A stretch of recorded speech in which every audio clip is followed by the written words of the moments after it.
Welcome. I'm Sebastian Mahfood, and you're listening to WCAT Radio, the on-air wing of En Route Books and Media, bringing you the dulcet sounds of Catholic wisdom. Welcome to Polycarp's Paradigm. My name is Eric Robinson. I'm so excited that you all are here listening today. I have a really special guest, my own dear dad, Douglas Rufus Robinson. And it has been an amazing journey for both of us. I've known him my whole life, ironically enough. And he's known me for 31 years. So really cool how the Lord works in our lives. About 4 years ago, I became Catholic, and I grew up as an evangelical Protestant.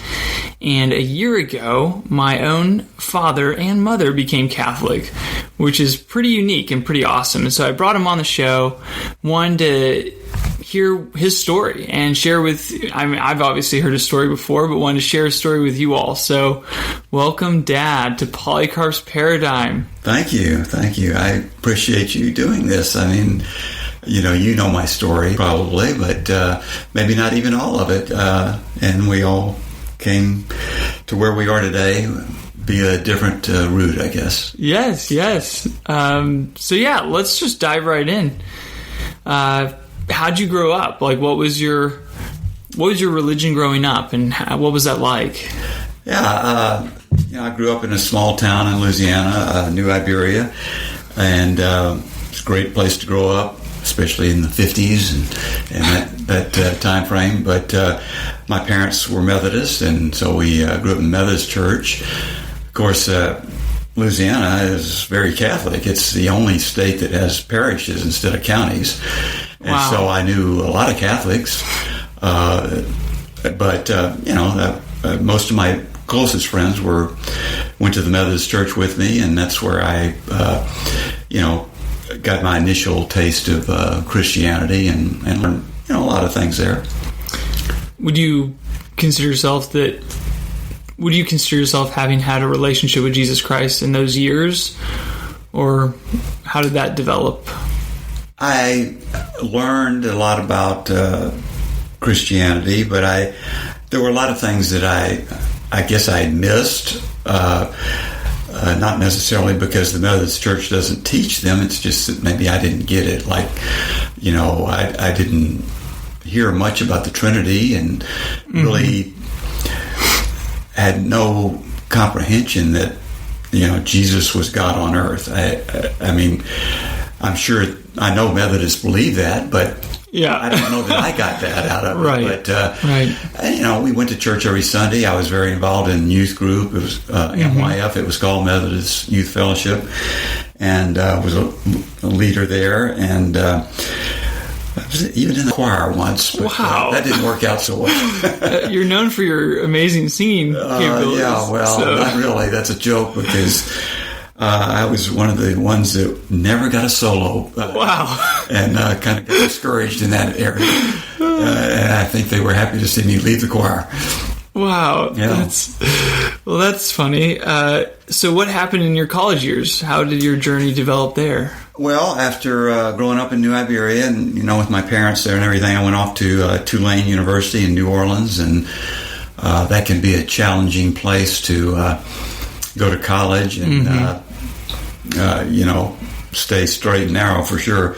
So, I got away from going to church and, was in a fraternity, learned how to drink and party and all that stuff that you do in college a lot of times. And so church really wasn't part of my life, except, when I went home, I would go with my parents. But, it was not a part of my college life for sure. Yeah. And you studied engineering, but your goal was to become a pilot. Yeah, my sister married a Navy pilot that later became a Delta pilot, and he was an influence in my life growing up. And so from the time I was about 12 years old, I knew that I wanted to be a pilot. Wow. Navy pilot and then an airline pilot. So I was at Tulane on a Navy ROTC scholarship, and that's how I helped pay for college. Yeah, and then you joined the Navy, and after college you were in it for, was it 7 years? 6 years, 6 years? Active, and a couple of years in reserves. Okay. And then how did your journey kind of develop there? Was it still similar to your college experience where you're kind of distant, or? Yes, it was an extension of college. Oh, okay. Yeah. There was a fair amount of drinking and just partying type of atmosphere in the Navy as well. I mean, we obviously had to work hard when we were working, but at that time, military, I mean, it was almost a tradition that, you went to happy hour after a flight or something. So that was just part of that. And I did meet I had one good friend in the Navy that was, his dad was a Lutheran pastor, and, we had some God talk, and, I don't think my spiritual life was totally dead during that time or anything. And I was still considered myself a Christian, but I really wasn't practicing it very well. Okay, and then so after you left the Navy, you became an airline pilot, and that was your dream all along. And so once you became a pilot, what did your life look like? How did that develop your spiritual life? When did things kind of change for you as far as kind of maybe going from sort of a mediocre Christianity to more okay, I want to actually be a Christian? Take us through that change there. Well, that's an easy answer because, met your mother at the airline, and, we dated and got married, and we were married about 3 years before we had our first child, Kelly, your sister.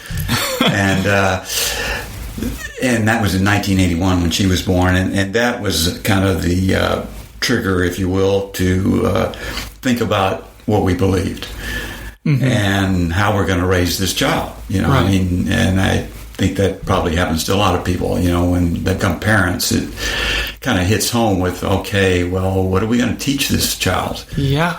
So, I was raised Methodist, and Mom, your mother, came from a Christian Science background, so she'd kind of gotten away from that. And so we found a Methodist church in Colorado where we were living, and just started going there. Had Kelly christened there, I think they called it. And but we were still not, I don't think, overly serious about it, but at least we were starting a pursuit at that point. Yeah. Okay, take us to the next phase of the journey when it became a little more serious. You moved to Texas. We moved to Texas because, some traumatic things happened after, when Kelly was about a year old, 1982. Braniff, the airline we were working for, went bankrupt. And so now I had and of course, Janine, my wife, your mom, was tied to that too. She'd been a flight attendant there, so she was out of a job. I was out of a job. We had a daughter, and we had a house payment. Ooh. And, so the main attention getting thing there was getting another job, and working. And so right after Braniff went under, I did get a job flying back in New Iberia, in my hometown there, for a few months. And then while we were there, just for a few months, Northwest Airlines called, and I got hired there. And so in fall of 1982, we moved up to Minnesota. So we started going to a Methodist church there. Okay. And briefly, while we're back in New Iberia, we'd gone to my Methodist church that I'd grown up in. And so kind of, continued that endeavor. When we got up to Minnesota, went to a Methodist church there. But the winters in Minnesota are pretty tough. Right. And your mom being from Florida and me being from Louisiana, we only lasted a winter and a half up there. Yep. And then we moved to Texas in 1984. Okay, and then what happened with your journey there when you moved to Texas? Yeah, we had some friends that he'd gone to seminary and kind of influential in our Christian walk at that point, and he said, well, because we talked about what church we're going to go to in Texas, and initially we went to a Methodist church, and didn't feel like we were really growing any in our Christian walk. So he said, well, why don't you try a Bible church? And so we did, and we went to a Bible church, and we started learning a lot about the Bible, and they were preaching, right from the Bible, and talking about being born again and your faith and a relationship with Christ. And so we really started that year in 1984 taking our walk more seriously, and I would say that both of us had what evangelicals call a born-again experience. We accepted Christ as our Savior. We got more serious about it. We started reading the Bible more regularly and going to church more regularly. And my mother passed away in 1984, and that was traumatic, but we were kind of on this road with the Bible church at that point, and feeling pretty good about that. And then, of course, we had Amy in 1985, and you, Eric, came along in 1988. So, again, now two more children. Yeah. We were on our faith walk at that point. So, we were hitting our stride a little more then, I think. Yeah, and then, as I know, we moved to Michigan. We moved to Michigan because, we'd left Minnesota, but I was still with Northwest Airlines, and we didn't have a base in Dallas. And we had mainly moved here, besides getting out of the cold, we'd mainly moved here to take care of my mother, and she passed away. So now we were just here in Texas because we were here. It was nice weather. But that extra time away from home with commuting to my airline job made me realize that I was, taking some time away from my wife and children. And so we thought, well, Northwest had a base in Detroit, and we hadn't lived there yet. That was one place we hadn't lived. And we decided, well, it really would be nice if I could be home more and not have to commute. So that's when we decided we'd move to Michigan. And our faith walk there continued via some friends there that were going to an evangelical Presbyterian church, EPC. Okay. And we really liked that church a lot. It was a nice mix of evangelical type atmosphere with some formality as well. The pastor wore a robe when he spoke, and I love robes. You love robes, Eric. That's great. You're sitting here in your robe right now. So maybe that's where you got it from. Yeah, early seeds planted. The early seeds were planted there. And we felt that, we needed to be baptized there. And so it was kind of neat. We, as a family, all became baptized at that church in about 1992, I think. I was in first grade. That's what I remember. Yeah. Well, I don't even know if I remember. I just seen video footage. Yeah. So. Yeah. Well, that's cool. That's where we were then. And then we became a little bit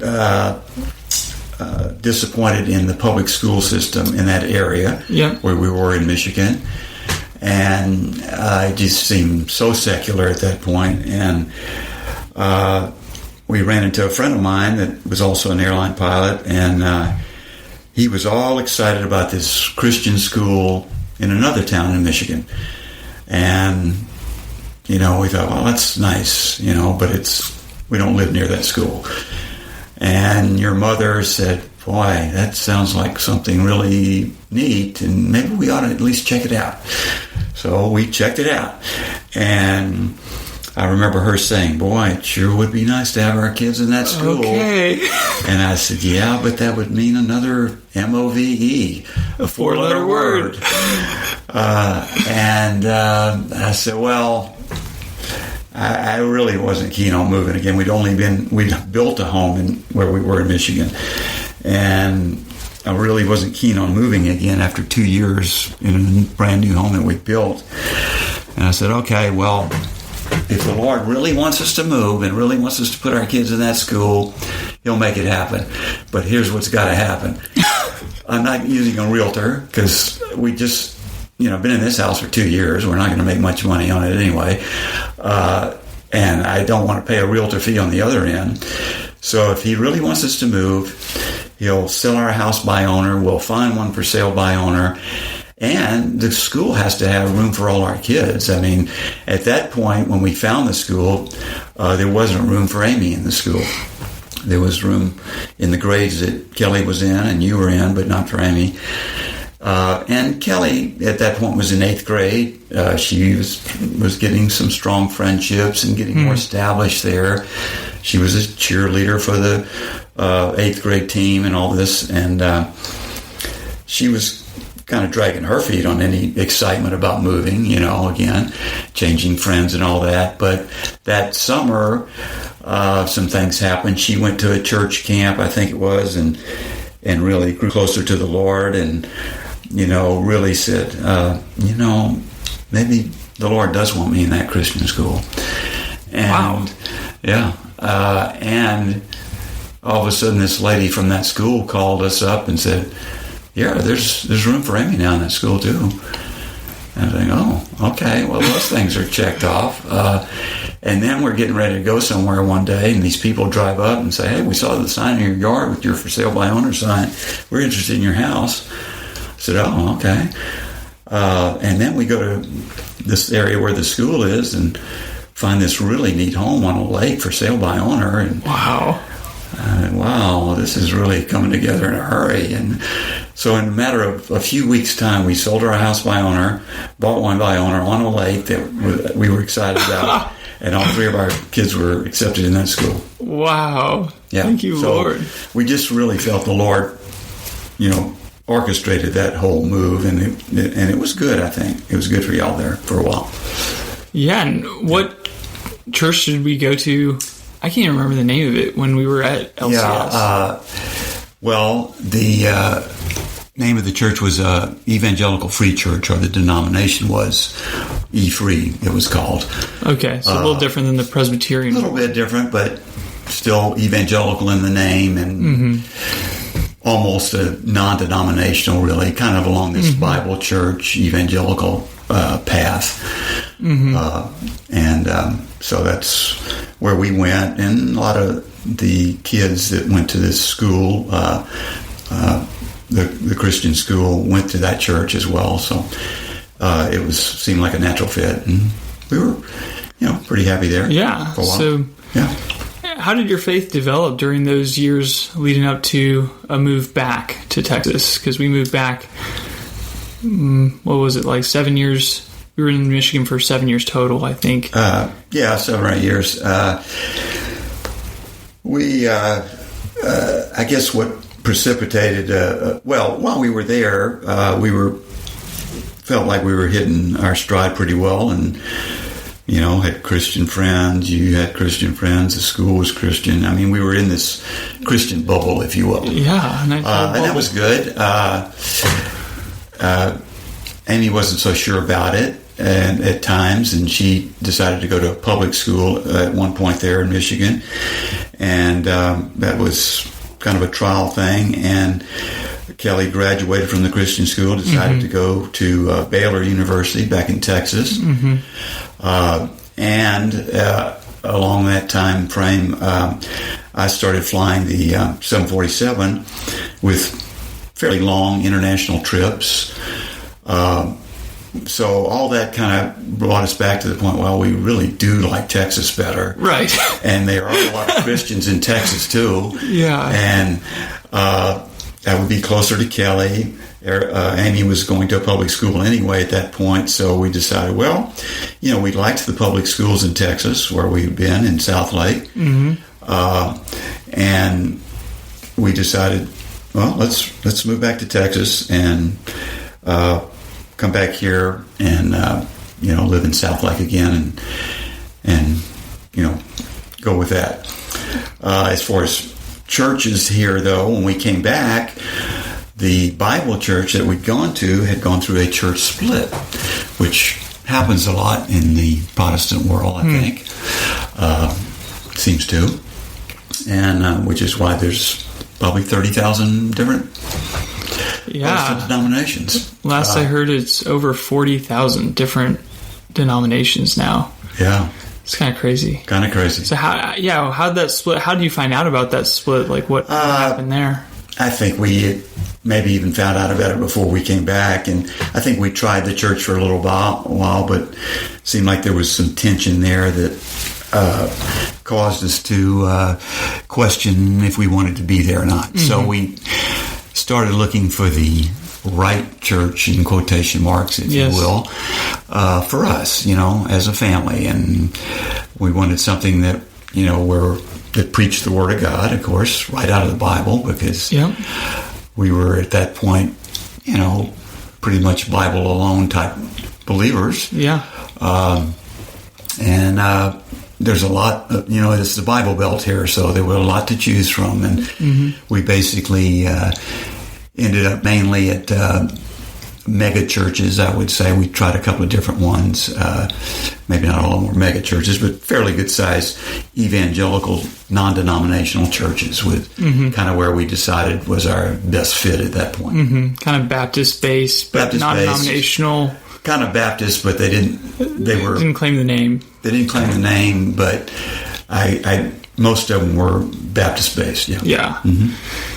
Yeah, so how did your faith grow in that megachurch setting? Or, because as I recall, it was kind of, they had a good youth program, since it was more kind of for the kids. But you joined a small group, and that was really good. And so, how did your faith develop over that time? Because I know we moved to Texas when I was in 6th grade, and then been here ever since.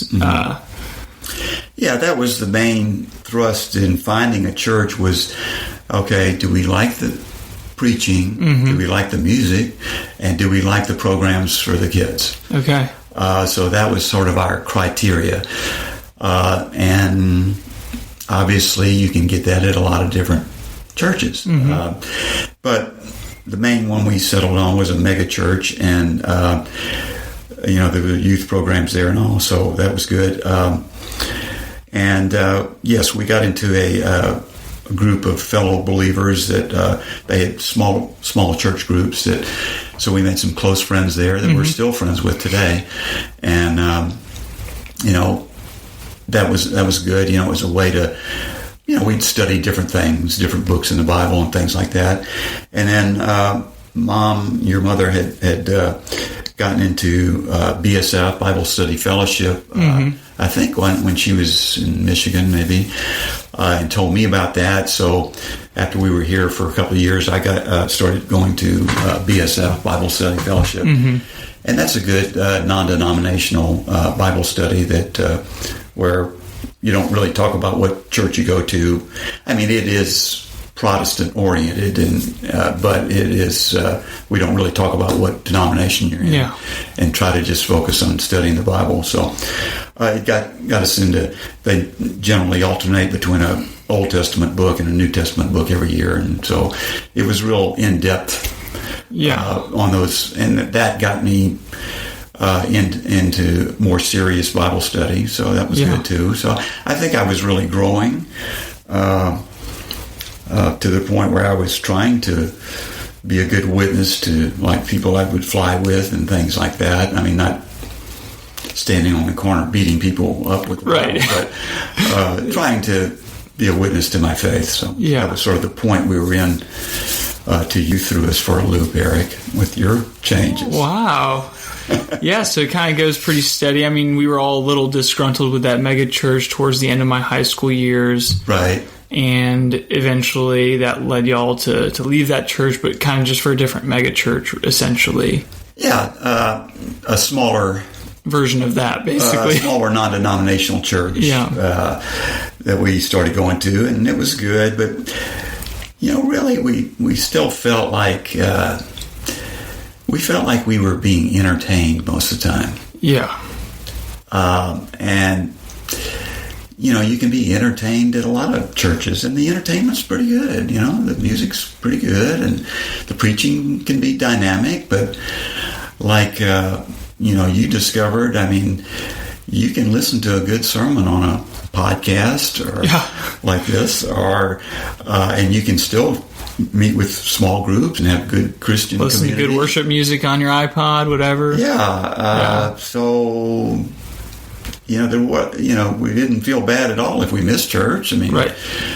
We could listen to the sermon on the radio and still make it up. So and which church was right about something if they disagreed on something. So all these things were kind of bubbling in the background like they were for you. So that was even bubbling, obviously, I think even before my coming into the Catholic Church and my journey.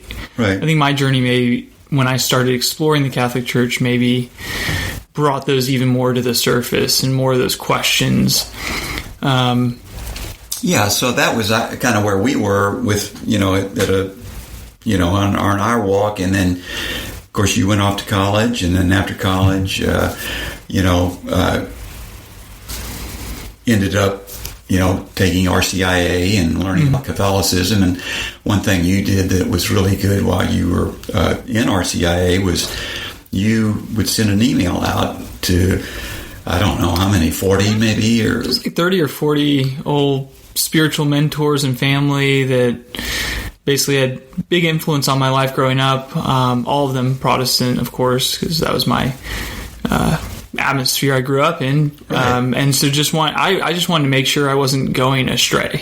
Right. And that I wasn't going off the deep end. That I, like, hey guys, this is what I'm learning here. Right. Am I totally off, or like this sounds like this is right? And to my astonishment, I would say over 95% of the people. In fact, I can only remember one person who thought I was joining something that was like utterly pagan, and she sent me some articles, and those articles were not substantive at all. So everyone else was very supportive and was like, actually, I think you're on the right track. And I was shocked. I was like, really? Like, you're not going to rebuke me for this? Like, right. Well, aren't I going to some Constantine thing or whatever? Like, yeah. And of course, from our point of view, it was initially a shock when you said, well, I think I'm going to check out the Catholic Church. I said, what? Because to back up way back in my childhood, my grandfather was very anti-Catholic. Part of that, I think, was maybe he was hurt a little bit when one of his daughters married a Catholic, and they couldn't get married in the main church because she wasn't Catholic at the time, and whatever the rules were on that. She later became Catholic. They raised all the kids Catholic, and he just didn't have a good taste about Catholicism, and he let us know about that. Wow. And so that, I never was necessarily anti-Catholic, but I never considered it. It was never on my radar. And so when you said, I'm going to check out the Catholic Church, it was a shock. And I went, well, okay.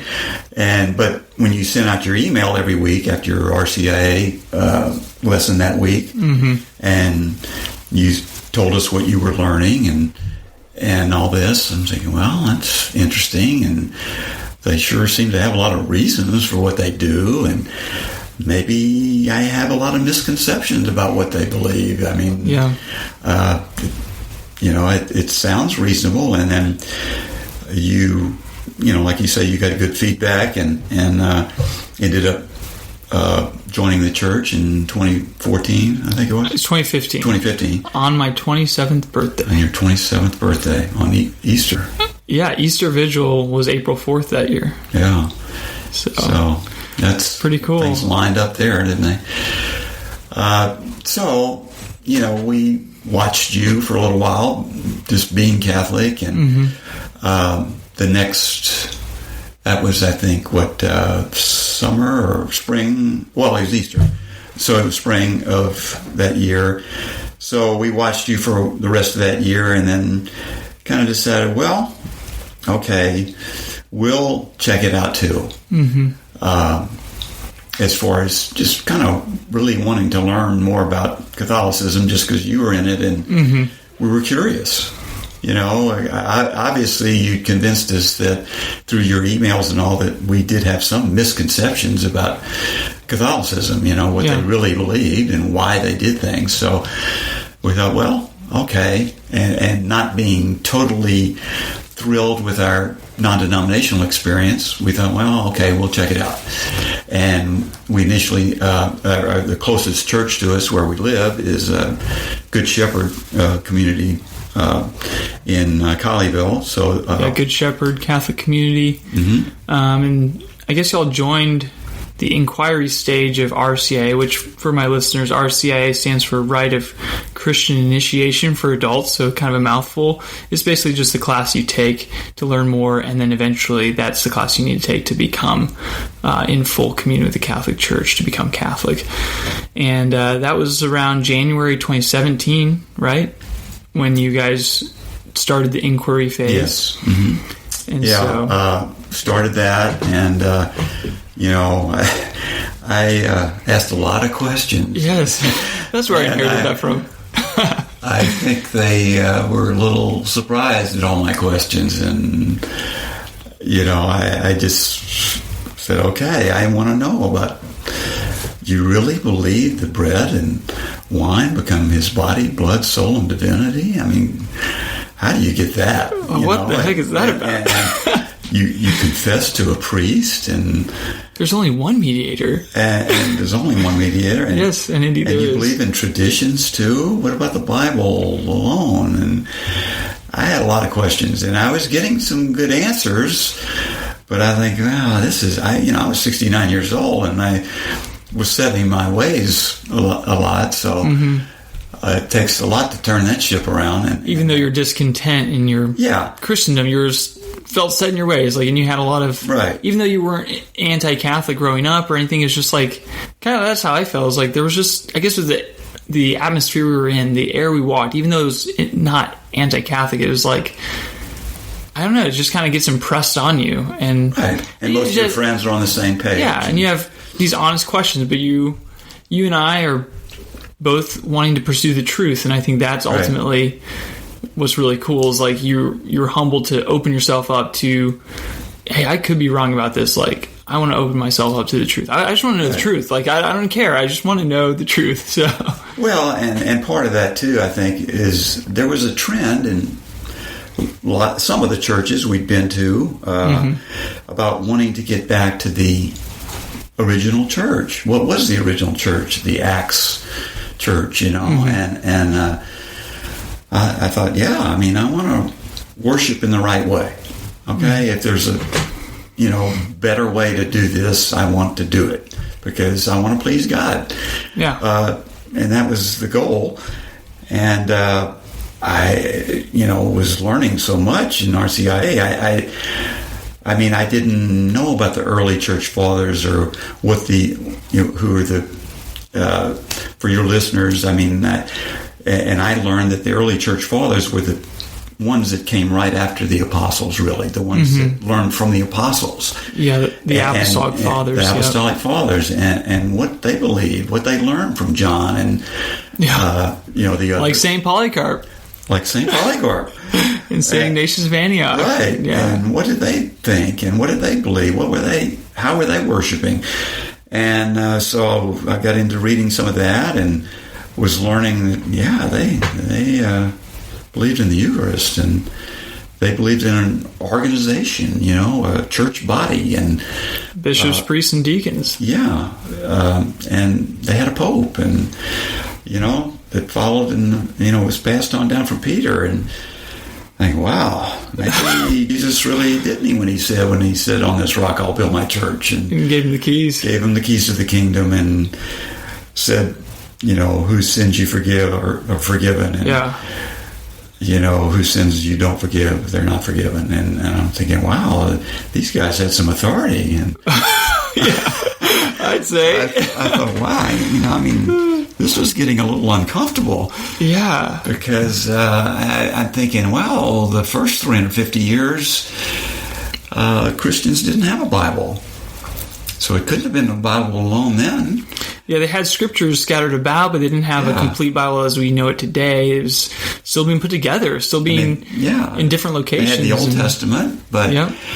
And they didn't know which scriptures yet were going to be officially the New Testament. Like, it was kind of blurry there, and so... Right. Yeah. So somebody had to decide on that. So then I learned that, somebody did decide on which books were going to go in the Bible, and they were Catholics that decided that. They were a group of bishops, I believe. And, like around 390 AD. Yeah, they had a council, and they got together and decided what was going to be the canon for the New Testament, which Catholics and Protestants still agree on. Those are the books. Yep. And so thank you to the Catholic Church for giving us that. I never thought about really where it came from. I just if it's in the Bible, I believe it, and so that was a shock. Was that one of the biggest paradigm shifts for you as far as what was your initial paradigm shift that kind of got you open to? Well, that the Catholic Church was the closest thing to what Jesus started. Okay, yeah. He, like one of my favorite apologists, Steve Ray, says on his ascension, he didn't, say, read my book on his way out, because there wasn't a book about the New Testament. He said, go and make disciples. Yeah. And that's what they did. And a lot of that was word of mouth. And, all that was just eye-opening to me, and that was a paradigm shift. And, of course, I'd always heard about, on this rock I will build my church, and, it seems pretty straightforward what he was talking about there. But I know a lot of Christian commentators try to, make that not what the Catholic Church takes it to mean, that he designated Peter as the first head of the church. But it really makes more sense that that's what he did mean. Yeah, because in Aramaic his name is Kepha, which Kepha means rock. And there's no other way to say Kepha. Yeah. I may not be pronouncing that right, but you know what I mean. Right. And either way, he only gave Peter the keys of the kingdom, which goes back, as you know, to Isaiah 22, where the king is giving the steward the keys of King David's kingdom, the key of David. And so Jesus is referring to that and appointing this new pope, Peter, as you are now the steward of my house, the church. So even if with the whole rock thing, even if you disregard that and just go with the keys, pretty solid case that. And then of course the book of Acts, Peter is the head of the apostles, it's pretty clear. Yeah. Okay, well that's awesome. So okay, so you still had those questions, and as you're learning, obviously, I know the story, normally RCA is about 9 months. That's the kind of normal. You guys took about 15 months. Well, yes, but they did change, at least at Good Shepherd, how they were doing it. Okay. Instead of making it like a school year from September to May, they allowed people to come in anytime. Okay. And stay as long as you want. Right. So, yeah, it took us whatever it was, 15, 16 months to, really decide that that's what we wanted to commit to. But and I love how you talk about that there was that uncomfortable phase of oh gosh, if the Catholic Church is right about this, it does seem like these apostles had such authority, but I'm not in that yet. Or that tension of I can see this and now it's making sense, and I think it's true. In fact, I'm going to just go and say it is true, but I'm not yet there. And so some other questions, but that uncomfortable space of kind of being. Yeah, you definitely go through, most people that do it similarly, go through an uncomfortable phase for sure. But you're uncomfortable with, gosh, maybe I haven't been doing this right all these years, and I want to do it right, but I don't want to be a Catholic. And that's a big. It's not like you're becoming a Presbyterian or a Methodist or a right. It's like you're marrying the church. Yeah, it's a commitment, and it's weighty. It seems like a bigger change, and it is a big change. But on the other hand, one of the things I was getting out of RCIA was so much of what they believe is what I already believed. Right. As a Christian that had read the Bible pretty thoroughly. I mean, they still, think it's faith, and, it's just not faith alone. It's not the Bible alone. In fact, the only place in the Bible where it says the words faith and alone are used together is in James 2:24, where it says, you see that a person is justified by what he does and not by faith alone. Yeah. Includes the word not there. So, right. Probably why Luther wanted to throw that out of the New Testament. Maybe why Luther wanted to throw that out. Call it an epistle of strong. Yeah, so you definitely go through an uncomfortable stage to answer your question.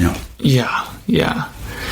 So how did you get some of those questions answered as far as, and obviously the central teachings of the church and the practice of the church, one of the big words is mystery. Like, these are mysteries. These are, God himself is a knowable mystery. So you can know these things, you can know that they're true in the light of faith, but there's still an endless depth to knowing them.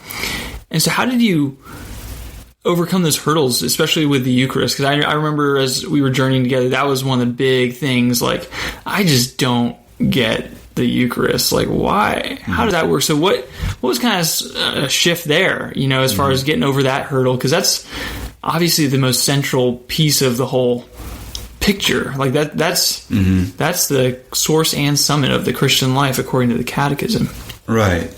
Well, as far as how I was learning about it and all that, I mean, there are a lot of resources out there. Yeah. And I was tapping into those resources. There's a program on the Catholic network, EWTN, called The Journey Home. And it's about people that have come out of other faith traditions or even no faith. I mean, there's people that were atheists that came into the Catholic Church, that were Protestant ministers that came into the Catholic Church, that were evangelicals like myself, out of Judaism, out of New Age, out of all sorts Islam, of backgrounds. Yeah, I mean, everything. Yeah. And anyway, it's a very interesting program, and so that was one resource. And just when you hear somebody's story, it's interesting, right? And some of the stories I could identify with, especially the ones that had come out of evangelical type. And some of these people, like ones that had been pastors of churches, they were giving up a lot to change. They were giving up their being a pastor. Their career, essentially. Their career. Yeah. They were giving up their paychecks. And their whole life, really. Friends and family members to switch to Catholicism.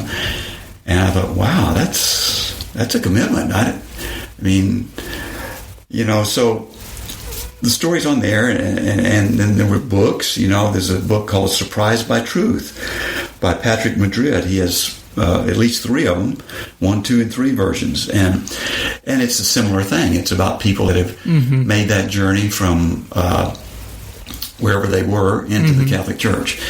And especially the first one of his books has got some of the bigger names that have, gone on to be Catholic apologists that were really, some of them were actually Protestant apologists before that, like Steve Ray. And, of course, Scott Hahn was one of the big names. And Tim Staples with Catholic Answers, which is another great resource. So anyway, tying that back into my biggest hurdle, or one of my biggest hurdles, being the Eucharist. I mean, of course, we learned about it in RCIA. We learned about the history, and of course, when you read John chapter 6, it's again fairly plain in there what Jesus, when he's telling his disciples in John 6:53, he says, "Unless you eat the flesh of the Son of Man and drink his blood, you have no life in you." That was a verse I knew about, but that was not something I took literally. That's pretty uncomfortable. That was uncomfortable. And of course, like you were saying, mysteries. I mean, the Trinity is a mystery. The virgin birth is a mystery. The resurrection's a mystery. And then the fact that these the apostles themselves and the early church fathers, some of those early writings, the Didache is one of them, where they talk about the Eucharist and really believe that it literally becomes the body and blood after it's, blessed by a person with authority. Ordained priest. Yeah. Presbyter. Yeah. Became priest. Thinking, wow, well, you do have to take this by faith because it doesn't change into, his body and blood in front of your eyes. So you have to take it by faith. But like I say, I was already taking the Trinity by faith and other things. So I just got to the point, well, Jesus said this. I'm going to take him literally, and I'm going to take what he told the apostles literally. And they took it literally. They passed it on to the next people literally, Ignatius and Polycarp. Some of these people were martyred for that belief. Yeah, specifically. They were called cannibals. Yeah. And I think, well, and once you see the early typologies of it throughout the Old Testament, the manna from heaven. Yeah. The Melchizedek gave bread and wine. And Jesus calling himself the bread from heaven. And he could have easily explained that I'm just talking symbolically here, but instead that's the only teaching where his followers actually leave him because of that teaching. Yeah. And just like the miracle when he fed the 5,000 with a few loaves of fish. And he took it, blessed it, broke it, and gave thanks, which is exactly the same pattern he does at the Lord's Supper. And on the road to Emmaus after the resurrection, they recognized him when they broke bread with him. Yeah, in the breaking of the bread. And that's how we recognize him today as a Catholic. Wow. Okay, wow. So what about, I know for me, my biggest hurdle was stuff about Mary. And Mary I was think, a hurdle. Yeah, that's hard why is that so hard for Protestants, you think? I mean, I have my reasons, but I want to hear, why is that so hard for you? Well, and I didn't have anything against Mary, obviously. But it's just not emphasized very much in the Protestant world. I mean, at Christmas time, you talk about Mary a little more and the virgin birth and all that. But I guess there was this belief, if you will, or thought that Catholics worship Mary, put her up there with Christ. And that's not good, we thought that was a bad thing. Right, that would be idolatry. That would be idolatry. Yep. And they pray to Mary. Oh, What's that about? Why pray to Mary when you can pray right to God? So I had to learn that, they venerate Mary, they honor Mary, they don't worship Mary, even though, it almost appears that way. And of course, I believe it's in Luke where it says, all generations will call me blessed. We are supposed to call her blessed. And that's what, the Rosary does. Of course, the Hail Mary calls her blessed. And so anyway, I came to see, too, I never thought of her as the Ark of the New Covenant. That was, that does make some sense. I mean, what was in the Ark of the Covenant? Well, it was the manna, it was the Aaron's staff, and it was the law. And Jesus embodied all of those things. His high priestly position, his being the bread of life, and him being the Word made flesh. Yeah. Mary was that ark. Yep. That was eye-opening. Yeah, and they highly honored the ark in the Old Testament, so... Yeah, so I think, maybe the Catholics have it right about that, too. Oh, gosh. I've been wrong about that one. Added to the list. Yeah, the list goes on. Oh, yeah, well, what about confession? Because you mentioned that at the beginning. Yeah. Confessing to a priest. That was a hurdle. Yeah, I mean, I felt forgiven by God because I confessed right to God, and why is this priest? He's just a human. Why should I confess to him? But again, I mean, right from the Bible, that's, pretty plain when he talks to the apostles about whose sins you forgive, I forgive. And I think, wow, they can forgive sins? No, I never really took that literally. So he did pass on that authority. It was pretty clear with that. So I think, well, okay, they do have some authority.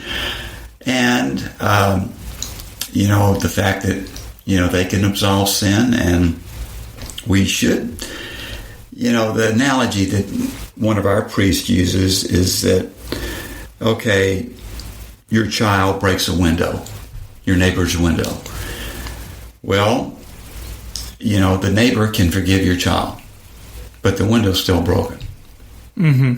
Somebody's got to do something about the broken window, and at least in confession, you're saying that you're sorry for breaking the window, and the priest has you do a little something, read this passage or pay your neighbor for the window.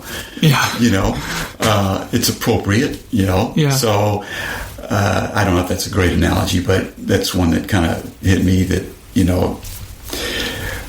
it ties in, Catholicism is very more incarnational than my Protestant world was. Yeah.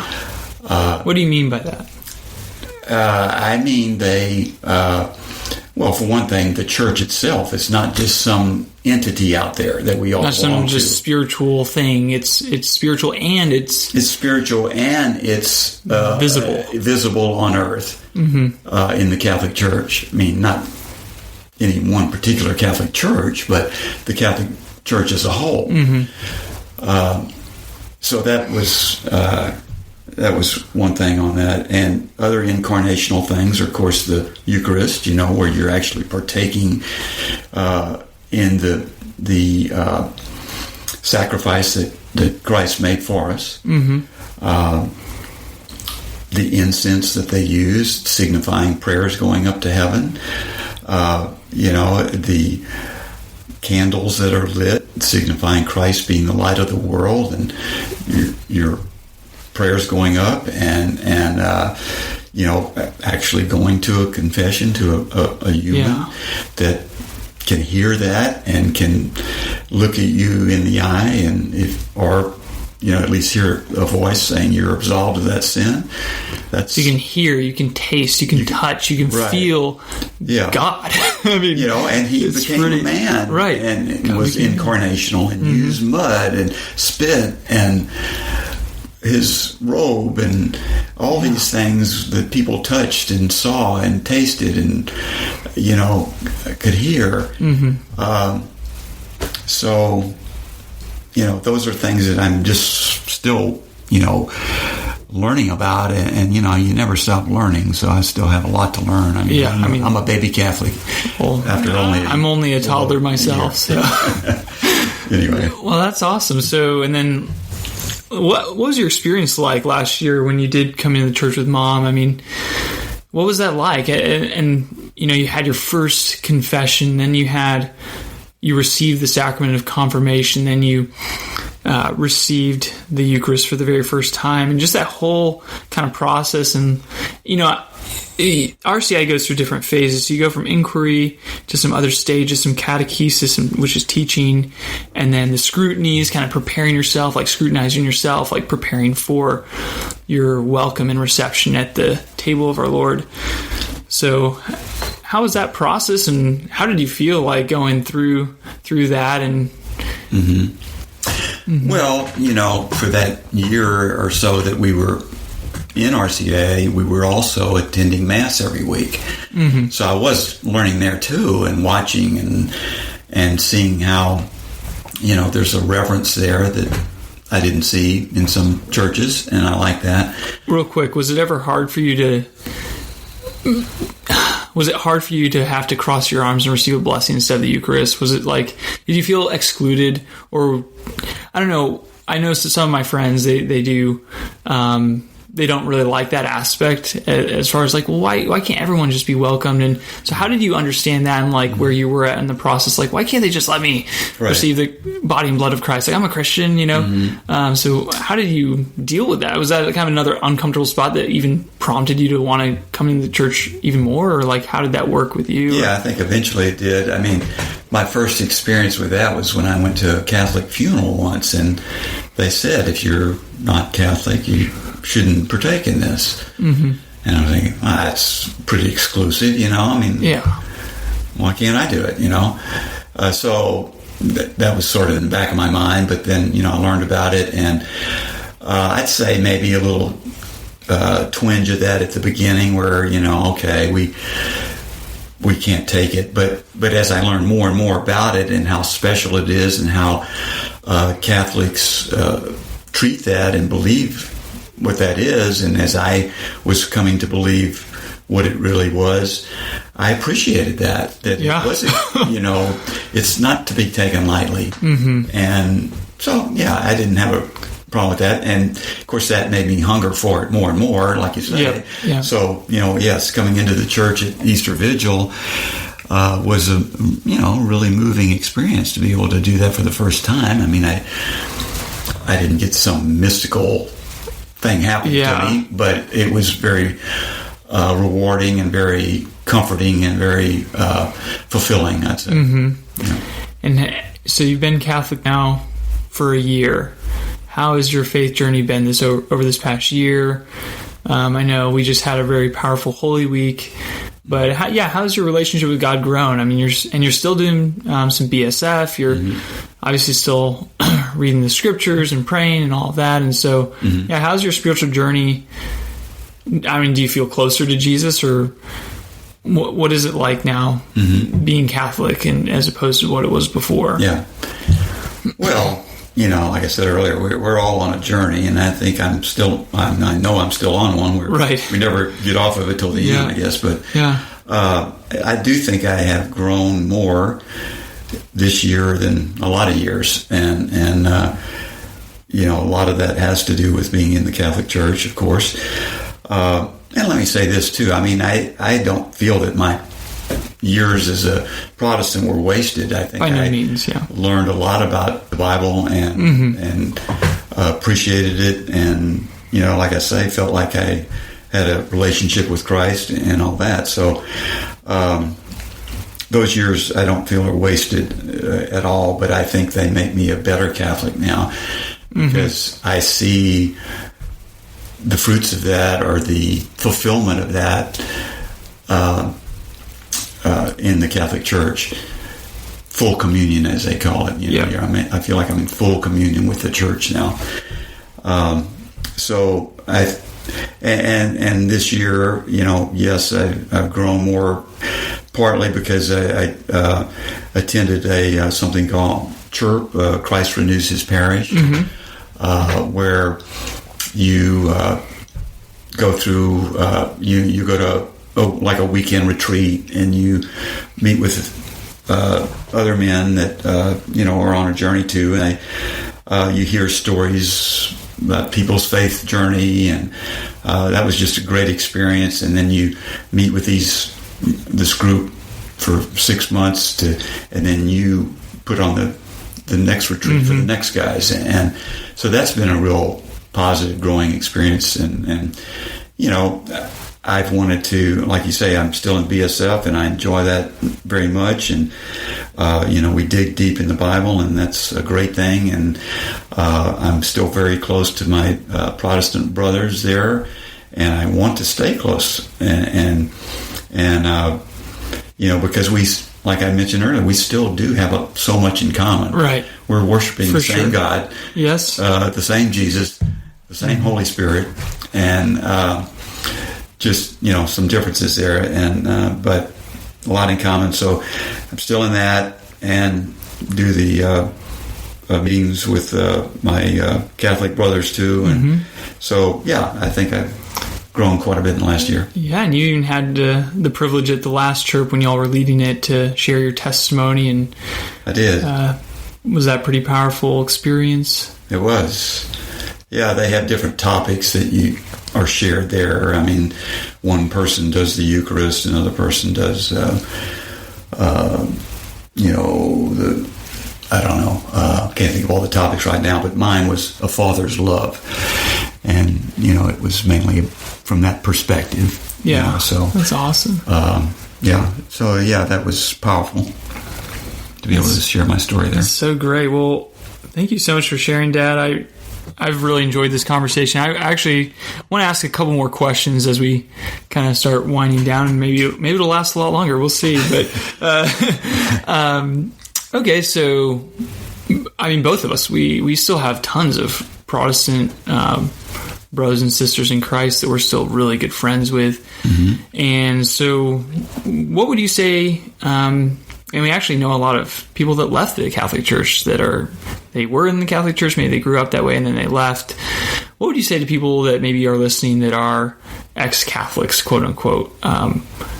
Well, first of all, why do you think they left if the Catholic Church is so awesome? Mm-hmm. And second of all, do you think they should come back? And what would you just say to people that have left the Catholic Church? Well, like I said before, not in this interview, but I probably know more ex-Catholics than I do Catholics. Wow. Or at least a year ago, that was the case for sure. Yeah. So there are a lot of people that left. I think, as I've heard somebody say, the Catholic Church did a good job of sacramentalizing people, but not evangelizing people.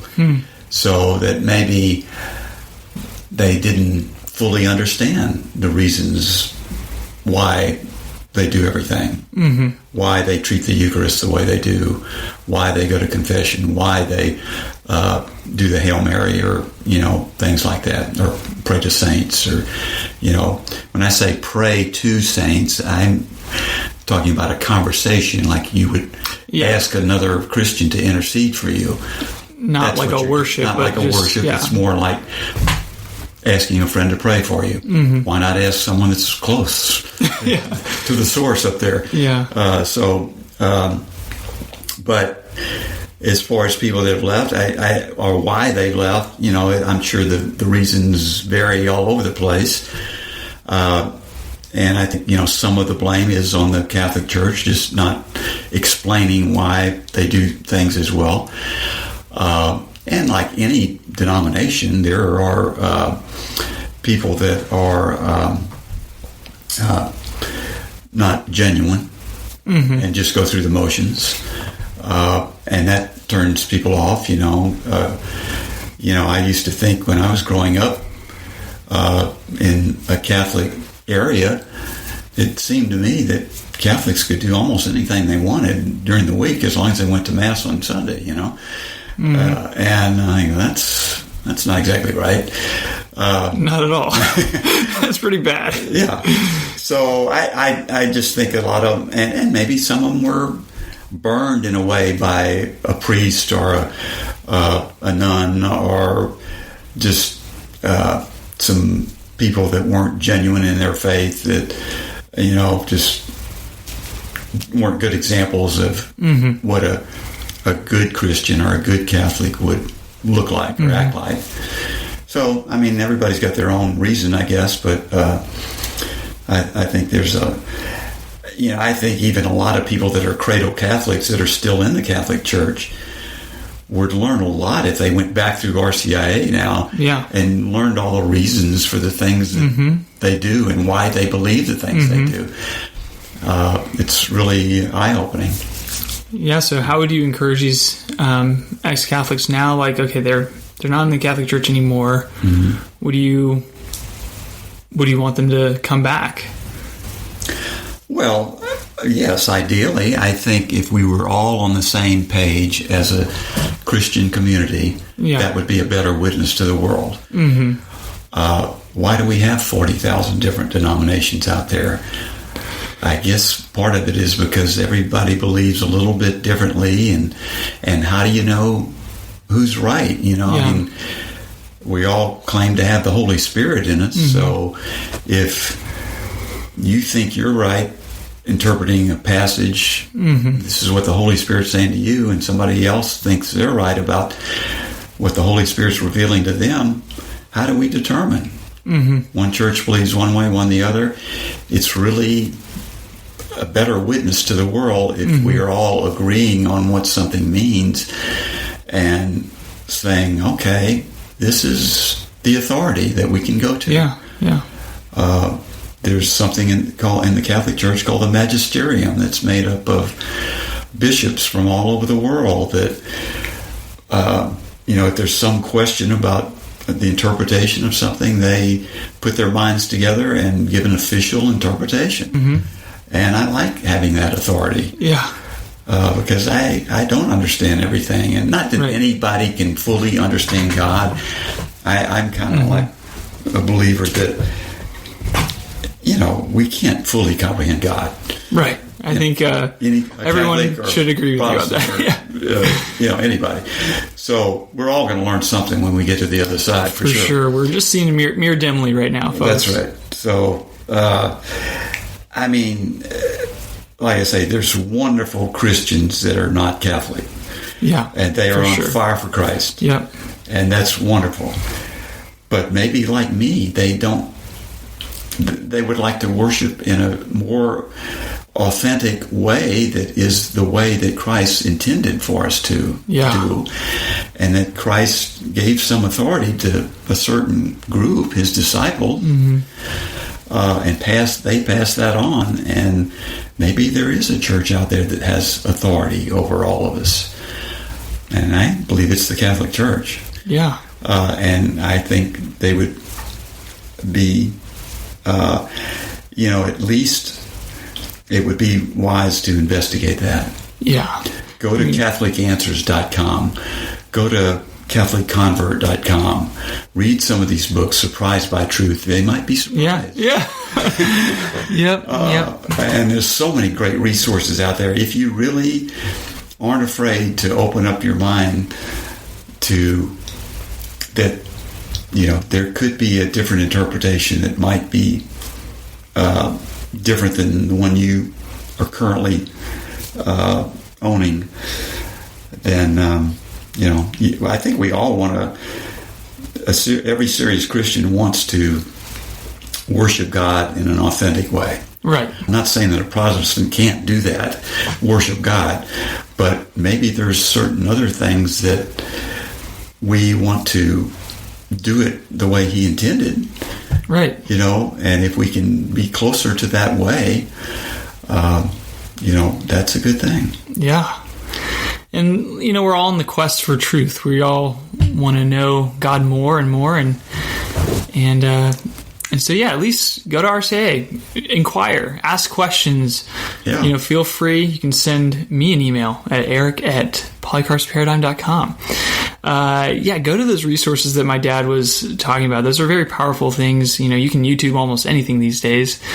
I myself have a YouTube channel, but I would also recommend going, listening to Scott Hahn. His talks are awesome, and all of that. And so, well, thanks, Dad. Any last words for our listeners? Any encouragement? Any last little things that we didn't touch that you'd like to share? Or not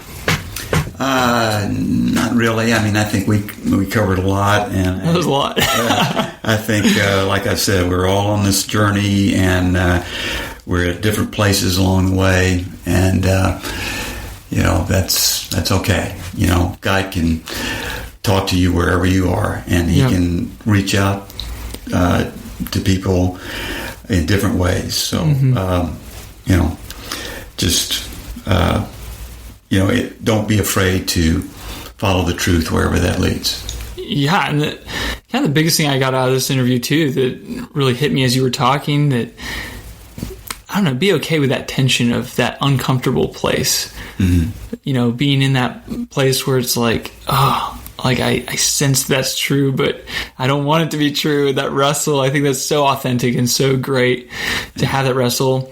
But that's not a place you want to stay either. That's part of the journey, but that's not where you want to stay. Right. And that's uncomfortable. That's very uncomfortable. But thank you so much, Dad.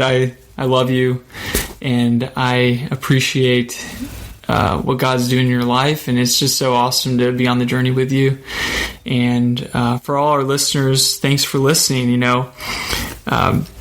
Just encourage you to keep searching for the truth. Ask and you will find. So, well, thank you too, and I love you too, and it's a weird thing, but in a certain way, you became my mentor. We kind of reversed roles there a little bit. Yeah. So. Hey, that's cool. That happens sometimes. Yeah. So what I meant to say before is ask and you will receive, seek and you will find, knock and the door will be opened. And the Lord loves each one of you so much. And so thanks, Dad. Also, if you enjoyed that podcast with my dad, please consider supporting me on my Patreon page. Just look up Polycarp's Paradigm, and I will put a link in the show notes, along with all those resources my dad was talking about. So if you're at all interested in becoming Catholic or just curious about more of what we were talking about, then I'll put that in the show notes. So thanks again for listening, and hope you have a great day. Thanks.